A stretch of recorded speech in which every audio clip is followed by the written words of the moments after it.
के पुकार करिला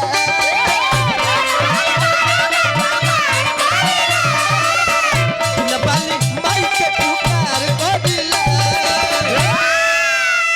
अरे अब मैं सुमिरन तोहर करिला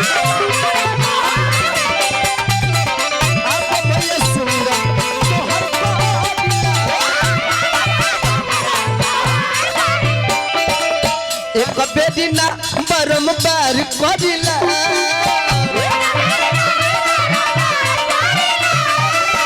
एक बेदिना ही बारंबार करिला अरे अब मैं सुमिरन तोहर करिला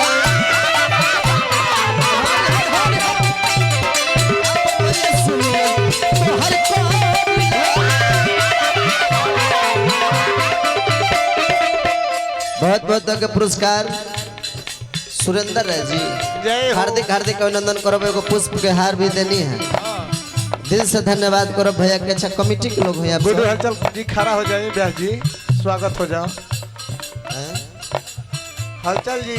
खड़ा हो जाए स्वागत हो जाओ कदी उनको के कहिए दी कुछ ज्यादा माला दे हाँ हाँ माला पर से माल कुछ ज्यादा मिल गए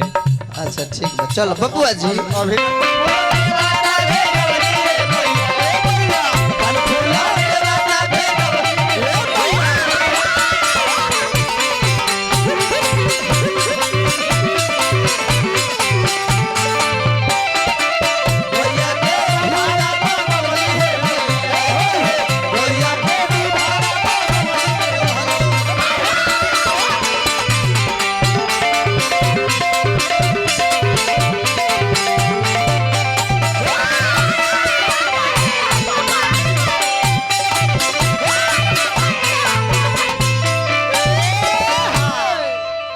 कहे वाला विद्वान बड़ी अच्छा को बात कहले बाबा जी माँ से बढ़कर देवी और पिता से बढ़कर देवता इस संसार में ना तो कोई हुआ है और नहीं होगा कल ए माई लेकिन हमनी के जितना नौ छोटियन ब्यास बार सनु चाचा जी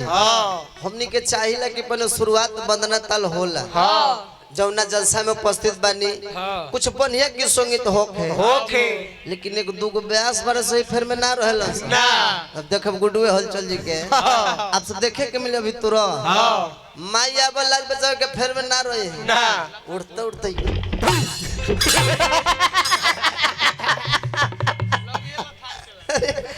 अरे जा हमरा तो कबो कबो लागेला ना कि कोनो ब्यास लेना कोनो पागल ले दिगो आई के सब ब्यास में माधर हो गया ए बबुआ हो लइका कहले बबुआ जी कि अरे बरनन बनाई से फांसी तो देखबे ना कोई फांसी लगावे के आसान तरीका बा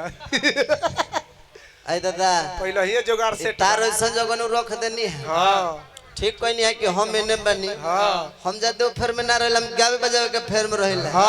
न तो जितना हलचल जी जे तेरे भूमिका में ये महाराज ठीक कोई नहीं ऑपरेटर सब दिमाग के बहुत तेज है तारावा के हेने कह देनी हमारा तो हम तो शांति से गाली है न तो उनका तो रही तारावा रही तो कल पता चली कि देखे गुड्डू हलचल गाते गाते तार में सट के शहीद हो इलाज खातिर भेजल जाए अमनाबाद से आगे बहनिया अरे ठीक कोई नहीं है कि तारावा के हेने कह देनी लइका कहले रह दी हम आराम से रहिला कोनो बात ना उन ये बनती जो ए बबुआ जी सुधीर अरे बरनन बाई से तो हर ना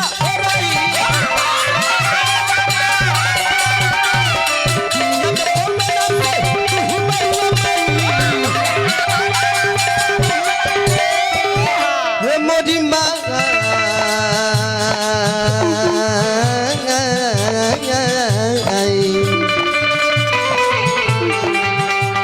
मोरी मैया मोरी माँ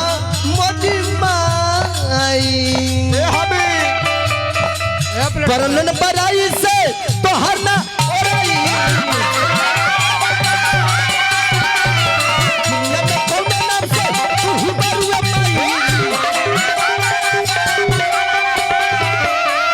एक बेटी ना मोजी माई एक बेटी नाही बारंबार करिला एक बेटी नाही बारंबार करिला और अब मैं सुमिरन तोहर करिला अब मैं सुमिरन तोहर करिला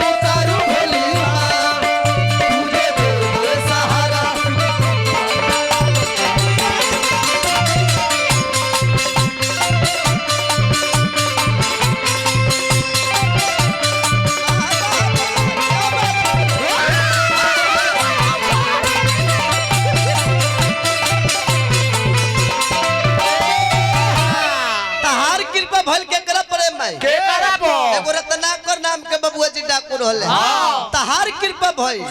कभी हो गईले जेकरा पर तार मर्जी हो जाला मैं सुनले बानी जीरो से हीरो हो जाला कलयुग में किनका पर कृपा भल बबुआ जी केकरा पर आदरणीय बड़े भैया खेसारी लाल यादव जी पर देखी तो कहां से कहां चल गईले यही अपना छपरा सारण के धरती के उनका पर कलयुग में ना जी 10 दिन पहले मोनालिसा पर कृपा हो गई कज बबुआ जी कहले ए माई चाह दिन तार हमनियों पर कृपा हो जाए दाल रोटी से भेंट होखे लगी अब भाई तो दालियो रोटी ठीक से नहीं के भेटा अब देखनी हनु व्यास की हेलो छन ये सब देखल जाला स्टेज पर हम वंदना गावत नहीं तो तनी ध्यान देवे के चाहिए काजी चाचा गलती कहत नहीं अच्छा ढेर ठंडी बा तो कोनो बात ना ठंडी बा तो कतरे की ठंडी बा तो करम खोल लेबो अभी अच्छा ठीक बा ठंडी बा तो कोनो दिक्कत ना रहा हो ठंडी बा तो तारा चमड़ा के सुइया ए भाई ठंडी बा तो कोनो दिक्कत ना इने हमारा दोने एक दोनी आग जोरावा दी हम मैं मंडली जब उतर जाई वहां के मैं मंडली रही है तो एक कोना पर से सलाई बार देगा ये पर ही लोग ताकी हां भाई ये लोग बैठ रहे तो लेके कहले ए भाई ए दुनिया के रखवा तू ही पर चला हमको रखो तू न के हल हल पाला मोरी मैया मोरी मैया मोरी मैया मोरी मैया मोरी मैया मोरी माई एक लाइन हो गुरुजी खातिर कह के बबुआ कि जातो चंदेश्वर जी के चरणन में बेरी हेलो हेलो नमन अरे बरम पर को दिला आप मैया सुमिरन तोहार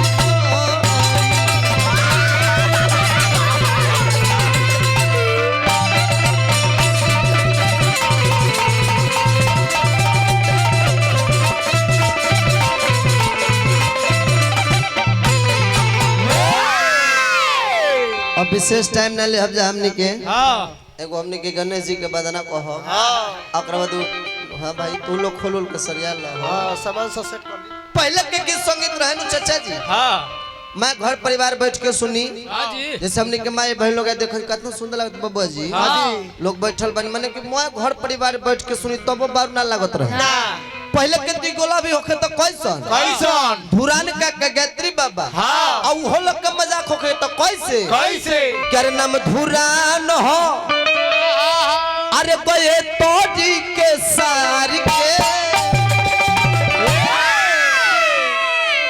अगारी दी हल ना हो काम अरे कलाकार के पहले के गीत को नहीं होखे चाचा जी मजाक को हो जाए आ लोग के बुझाइबो ना करे एक घड़ी के ब्यास लोग जे घड़ी कहत के फलना स्टार होवे फलना महारथी होवे आई त वंदना शुरू करत रे सो